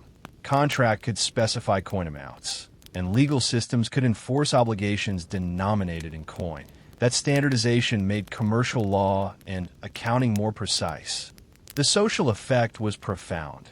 Coinage made markets more fluid, enabled longer distance trade, and allowed rulers to exercise fiscal power with new tools. But it also introduced new social dynamics. Those who controlled mints and access to coin had power. Those who lacked coin, the poorest, could be marginalized in monetized markets. The transition to a coin economy was uneven and layered, producing winners and losers. Coins are small, portable pieces of propaganda. The image stamped on a coin travels with the metal and broadcasts the issuer's authority wherever the coin circulates. For Lydian kings, the motifs chosen for early coins, lions, geometric punches, royal emblems, were not accidental. They signaled royal protection, control of resources, and the legitimacy of the issuing authority. Consider the lion motif. The lion is a symbol of strength and kingship across the Near East. A lion's head stamped on a coin told the holder, this piece is backed by the king's power. For a merchant in a distant port, the lion was a recognizable sign that the coin had been issued by a polity with the capacity to guarantee it. Over time, as coinage spread, rulers used increasingly elaborate imagery, portraits, deities, and inscriptions to assert identity and authority. The political uses of coinage were practical as well as symbolic. By issuing coin, a ruler could standardize payments to soldiers and officials, collect taxes in a medium that could be spent to fund public works or military campaigns, project power across space, and create loyalty. The Lydian experiment with stamped electrum thus had political consequences. It made the ruler's mark a daily presence in markets and homes, and it tied economic life to political authority in a new way. Once the idea of stamped coinage existed, it spread rapidly. Greek city-states on the Aegean coast adopted coinage within a generation or two, producing their own designs and standards. The mobility of merchants and the attractiveness of a countable medium made adoption practical. Coinage also spread inland and eastward, carried by trade, diplomacy, and conquest. A major refinement came with the reign of Croesus, the Lydian king famous in later Greek tradition for his wealth. Croesus is credited with a significant monetary reform, the introduction of separate gold and silver coinage with clearer standards of weight and fineness. Where early electrum staters had variable composition, Croesus issues, the croceids, represented a move toward a bimetallic standard in which gold and silver coins circulated with defined relationships of weight and value. This reform had several effects. Separate gold and silver issues reduced the ambiguity inherent in electrum's variable fineness. People could more easily compare values across transactions. Coins with clearer standards were more readily accepted in distant markets, facilitating long-distance trade. The state could now manage coinage with greater precision, adjusting weights and issuing policies to meet fiscal needs. After Lydia's fall to the Persians, the practice of minting standardized gold and silver coins continued and spread across the Achaemenid Empire and beyond. Greek city-states developed their own iconography and standards. Later Hellenistic kingdoms and the Roman state built on these foundations to create the complex monetary systems of the classical world. To understand the human impact of coinage, imagine a few scenes. A sailor from a Lydian port arrives in an Ionian market. He needs grain and oil for his ship. In the old days, he would have to bargain over lumps of metal, perhaps be suspected of cheating, perhaps be forced to accept local credit. Now he counts stamp staters, hands them to the grain seller, and walks away with provisions. The transaction is quick, and the sailor can move on.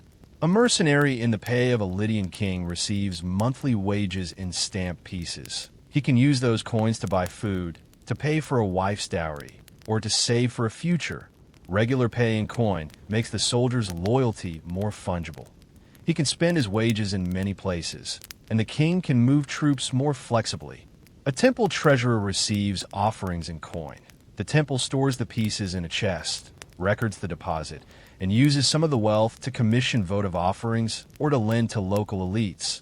The presence of coin in sanctuaries creates new patterns of saving and lending, and temples become nodes in a growing monetary economy. A baker in a small town begins to accept stamp pieces for bread. At first he is cautious, but as more customers bring coin, he learns to price his loaves in counts of coin rather than in measures of grain. Over time, his ledger records sales in coin, and his business decisions, when to buy flour, when to hire an apprentice, are shaped by monetary flows. These small scenes add up. Coinage changes how people plan, save, and interact. It creates new professions, money changers, mint officials, and coin-counting clerks, and it changes the texture of daily life. No monetary system is perfect. Early coinage faced challenges that shaped its evolution. Counterfeiting was a constant threat, where stamp pieces had value beyond their metal content. Counterfeiters had an incentive to imitate marks or to produce underweight pieces. States responded with legal penalties, tighter mint control, and periodic recoinage. The authority of the issuer mattered. A strong state could enforce standards and punish counterfeiters. A weak state could see its coinage debased. Debasement and clipping were other problems. Over time, rulers sometimes reduced the metal content of coins to stretch resources, a practice called debasement. Individuals could clip small amounts of metal from coin edges. Both practices eroded trust. The solution was administrative, periodic recoinage, clear legal standards, and the enforcement of penalties. Regional variation required money changers and exchange rates. Different polities issued coins with different weights and standards. Markets adapted by developing conversion practices, but the complexity could slow trade. Over centuries, larger empires sought to standardize coinage to reduce friction. Early coins still had intrinsic metal value, but the social guarantee of the stamp increasingly mattered as states grew more confident in their fiscal systems. The nominal value of coin, the value assigned by law and accepted in taxes, could diverge from metal content. That divergence is a hallmark of mature monetary systems. The Lydian invention of stamped coinage set in motion a cascade of changes that reshaped the ancient world and beyond. Commercial expansion followed. Coinage reduced transaction costs and made long-distance trade more efficient. Markets expanded, and new commercial networks emerged. State formation was affected. The ability to issue and control coins strengthened states. Fiscal capacity, the ability to collect taxes and pay soldiers, became a central feature of political power. Cultural diffusion occurred as coin imagery carried symbols and messages across regions. Deities, royal portraits, and civic emblems circulated on metal and shaped visual culture. Accounting and law adapted. Coinage encouraged more precise accounting, and legal contracts denominated in money. Wills, contracts, and tax records increasingly used coin as a unit of account. Social stratification changed. Access to coin could create new inequalities. Those who controlled minting, trade, or credit could accumulate wealth more easily. At the same time, coinage enabled social mobility for merchants and artisans who could leverage monetary profits. Technological and institutional innovation followed. Minting techniques improved, standards were refined. Banking and credit institutions developed in later centuries. The initial Lydian experiment was the seed of a complex monetary ecology. By the time of the classical Greek world and the later Hellenistic and Roman empires, coinage was ubiquitous across Eurasia. The basic idea, a stamped, state-guaranteed medium of exchange, had become a global technology, yet the origins in the Pactolus riverbeds remind us that money began as a local solution to a local problem. How to make trade faster and less contentious in a world of variable metal. Why does the story of Lydian coinage matter today? Because it shows how a small administrative innovation, a stamp on a piece of metal, can reorganize social life. Coinage is not merely a technical fix. It is a social technology that converts trust in rulers into everyday liquidity. It binds markets to political authority. It creates new professions and institutions. and it changes how people imagine value. Think again of the smith at the mint, the official striking a die, the merchant counting stamp staters. That moment, the transfer of authority from the metal itself to the mark impressed upon it, is a hinge in human history. It is the moment when counting replaced weighing as the primary way to measure value in many transactions. It is the moment when a ruler's symbol could travel in a pocket and be recognized in a distant market. The Lydian story also reminds us that technologies of trust are social as much as technical. A coin works because people accept the mark. It circulates because communities, temples, and states create demand for it. The durability of coinage depended on enforcement, on the willingness of rulers to accept their own coins and taxes, and on the everyday practices of merchants and households. Finally, the story is a human one. It is about smiths and kings, sailors and bakers, temples and markets. It is about the small acts, striking a die, counting a chest, buying a loaf, that accumulate into large social transformations. When you hold a coin, you hold a tiny piece of that history, a mark of trust, a promise of value, and a trace of the people who first decided that a stamped piece of metal could stand in for a loaf of bread, a soldier's wage, or a temple offering. From the Pactolus to the marketplaces of the Mediterranean, the first stamped coins show how a simple mark can remake the world. This is the story of money's beginning, and of the people who made it possible. This narration is based on current archaeological research into Lydian electrum coinage and early Anatolian minting practices. Dates, interpretations, and details are subject to ongoing study as excavations continue and new analyses refine our understanding. Imagine dawn over a plain of mud, brick, and reed. A scribe kneels by a low table, a stylus poised above a wet clay tablet, and the first lines of a record are pressed into the soft surface. The tablet will travel no farther than the palace archive, but the names on it will shape who eats, who labors, and who marches when the king calls. This is counting as governance, the moment when numbers become instruments of power. Long before modern statistics, rulers needed to know what they could command, how many mouths to feed, how many oxen to harness, how many baskets of barley to set aside. The earliest administrative counts we can reliably read come from Mesopotamian archives. Clay tablets that list households, rations, and labor rosters used to allocate corvée and supplies. These records are not abstract numbers. They are instructions. Send 10 men to the canal. Deliver 20 measures of wool to the temple. Register this household as dependent on the palace granary. A scribe's tools are simple. A stylus, a board of reference numbers, and a memory of local names. He visits a village, counts hearths or lists heads, or he reads off a roster compiled by a temple steward. Back at the archive, the tablet is baked, sealed, and filed. The record becomes a legal instrument, proof that the household owes labor, or that the temple must receive its share. On the Nile, counting is bound to water. Each year, the flood erases boundary markers. And each year, the rope stretchers, the Harpadanapti, remeasure fields. They stretch knotted cords, use plumb bobs and simple geometry to reestablish plots. And their measures determine tax obligations and labor drafts for state projects. From pyramid foundations to village fields, surveying and counting are the same civic act. In Rome, the count is public and political. Citizens appear before the censors, declare names, property, and dependents, and are assigned to tribes and centuries that determine voting rights and military duty. The census is both an administrative tool and a ritual purification. The lustrum, that reaffirms the city's social order. In the palace archive, the clay tablets accumulate like a city's memory.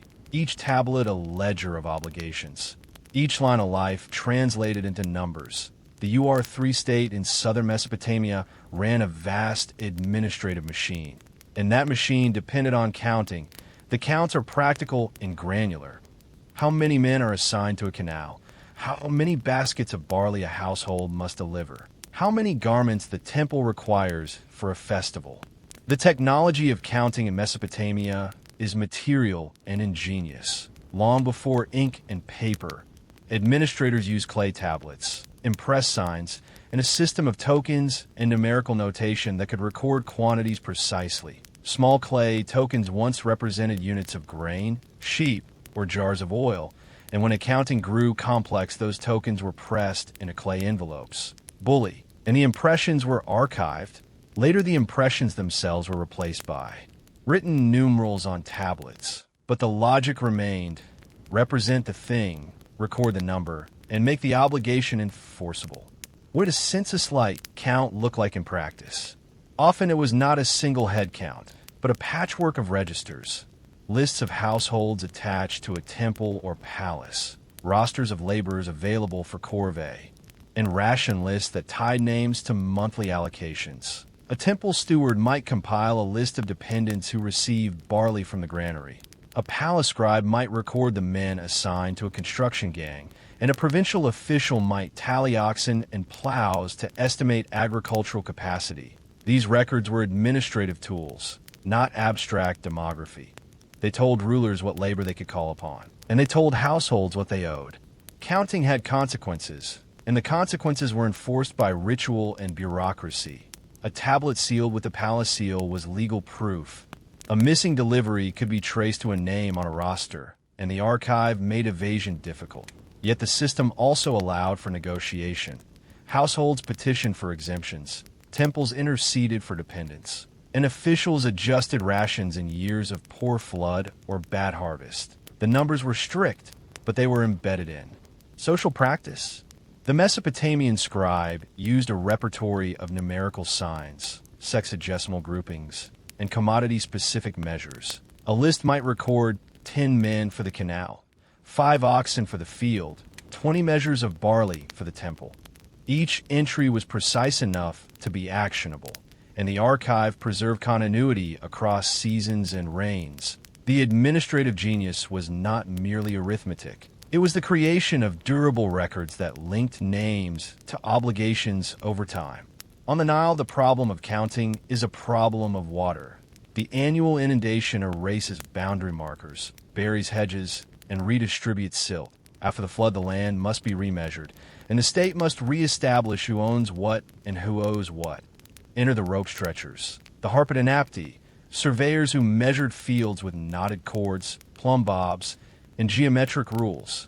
The rope stretcher's tools are simple: a cord knotted at regular intervals, a wooden peg, and a knowledge of right triangles. By stretching the rope and fixing pegs, the surveyor recreates plots, calculates areas, and produces a measure that determines tax obligations. The measure is not merely technical, it is political. The state's ability to tax depends on the surveyor's authority, and the surveyor's record becomes the basis for labor drafts and corvée assignments. Egyptian administrative papyri and tomb scenes show the practice in action. Surveyors appear with ropes and staffs, scribes record measures, and officials adjudicate disputes. After a bad flood, a village might petition for reduced obligations, and the surveyor's report could be decisive. The state used these measures to allocate labor for canals, to requisition materials for royal monuments, and to plan corvée rotations that supplied the workforce for pyramids and temples. Counting in Egypt also used proxies. The height of the Nile at an nilometer predicted the coming harvest, and officials used that prediction to set tax rates. In years of low flood, the state might reduce levies. In years of abundant flood, it might expect higher yields and demand more grain. Thus, counting was both retrospective, who has what now, and predictive, what can be expected next season. Shift now to the Campus Martius, where the Roman censors stand with their lictors. The Roman census is a public performance. Citizens appear, declare names and property, and are assigned to tribes and centuries that determine political and military roles. The mechanics are formalized. The censors compile lists of citizens, record the value of property, and place individuals into classes that structure military service and taxation. The census is periodic, and its completion is ritually sealed by the lustrum, a purification ceremony that reaffirms the social order. The Roman system ties numbers to rights. A man's property class affects his voting power, his military obligation, and his social standing. Counting in Rome is not merely arithmetic. It is political theater. Wealthy citizens might underdeclare assets. Patrons might shield dependents. And powerful families could influence the censor's judgments. Yet the census also creates transparency. Public lists allow rivals to challenge claims, and the state uses the register to levy taxes and call up troops. The census thus mediates between private wealth and public duty. To make these practices feel immediate, imagine a single UR3 tablet. Year of King Shuex. Month of the barley harvest. Deliver 20 gur of barley to the temple of Nanner for household of Inili. Assign 10 men from the village of Kiri to the canal under overseer Urami. Read slowly, and you hear the granary keeper, the overseer, the sealed archive chest. This short line ties a household to food and labor. It is legal proof and administrative command. Imagine a roster read aloud at dawn. 10 men for the canal. Lugalmi, Ndu, Ninardila, Urami, Samabu, Idin Sin, Amayu, Gadia, Eresh, Nabu. The foreman ticks names as rations are issued. The men report. The canal work begins. The list makes labor visible and accountable. Picture the rope stretcher in Egypt calling witnesses. Field of Hormheb, after the inundation. Length 40 cubits, with 30 cubits. Area calculated, 1,200 square cubits. Witnesses, Amenhotep son of Pda. Rope stretcher. Hapu, scribe. Mary. The measure fixes the field's tax assessment for the coming year. Witnesses make the report socially binding, and the village's obligations are set by that moment. Hear the nilometer note. Nilometer reading, 3 cubits and 2 palms. Predicted yield, moderate recommended levy. Standard rate reduced by 1/10. Official, inspector of grain, date, month of Ake. Officials translate water height into fiscal policy. Counting becomes risk management as well as record keeping. And in Rome, feel the public cadence. I, Marcus Aemilius, before the censors and the assembled people, declare my name, my sons Titus and Lucius, my house on the Esquiline, 3 oxen, 2 plows, and the value of my property as assessed. The declaration is formal. The censors record it. The man's civic identity is made public. His voting class and military duty follow. These reconstructed lines are not theatrical invention alone. They are grounded in the forms and functions preserved in archives. They show how counting tied names to obligations, how witnesses and seals converted measures into enforceable records, and how public declaration made private wealth a matter of civic order. Across Mesopotamia, the Nile Valley, and the Roman world, counting performed the same fundamental political work. It turned social life into legible, actionable information for rulers. But each society counted in ways shaped by local problems, technologies, and priorities. Mesopotamian archives emphasize provisioning and labor. Egyptian records emphasize land and yield. Roman registers emphasize citizens and property.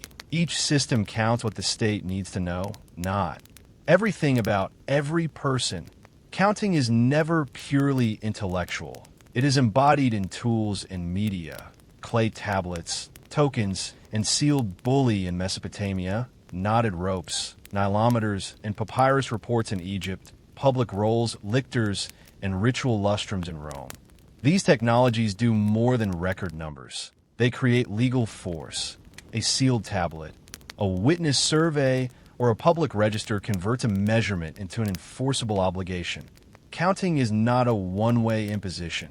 Households petition, temples intercede, patrons shield dependents, and local witnesses validate measures.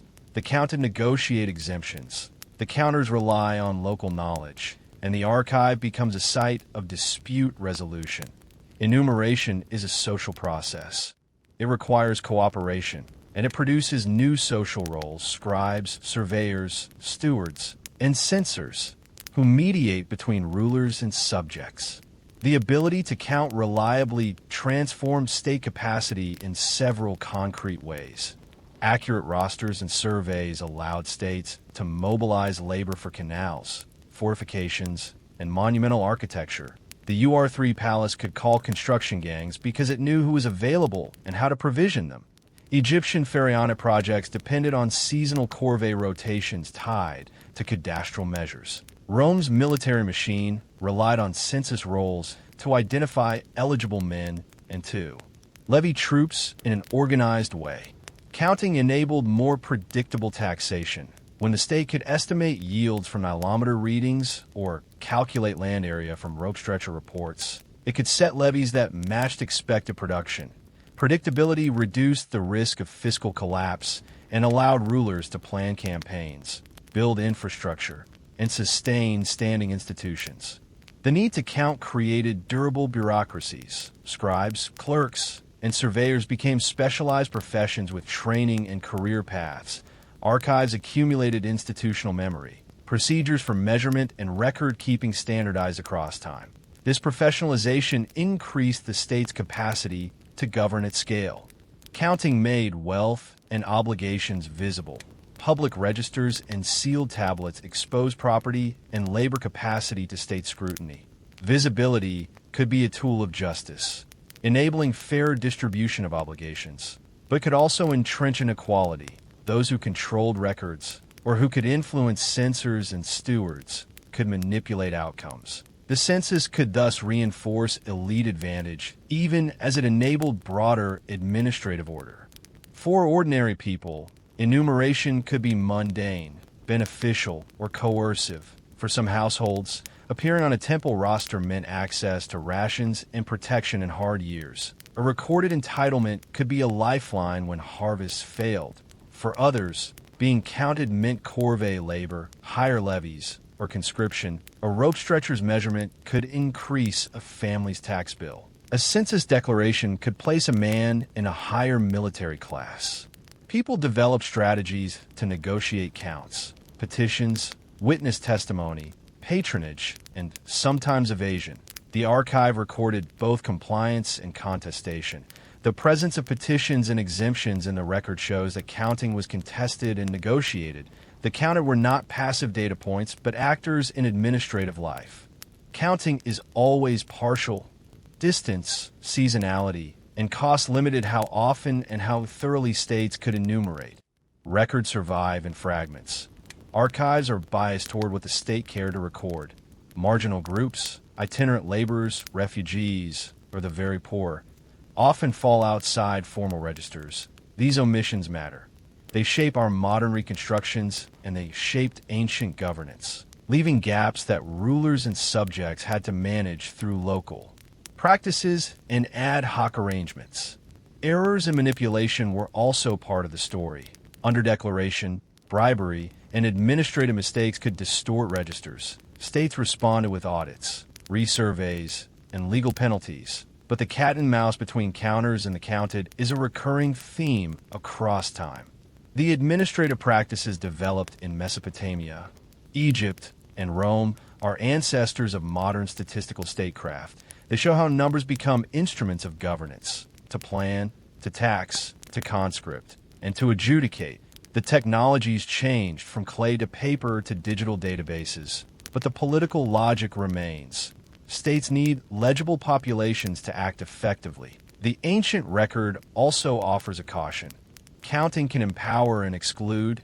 It can enable public goods and entrench privilege.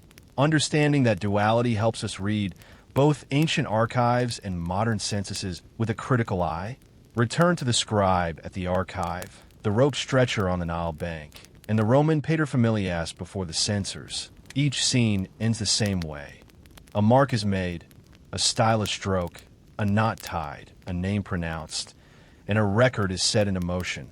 That mark ripples outward. A granary opens, a field is taxed, a son is called to arms.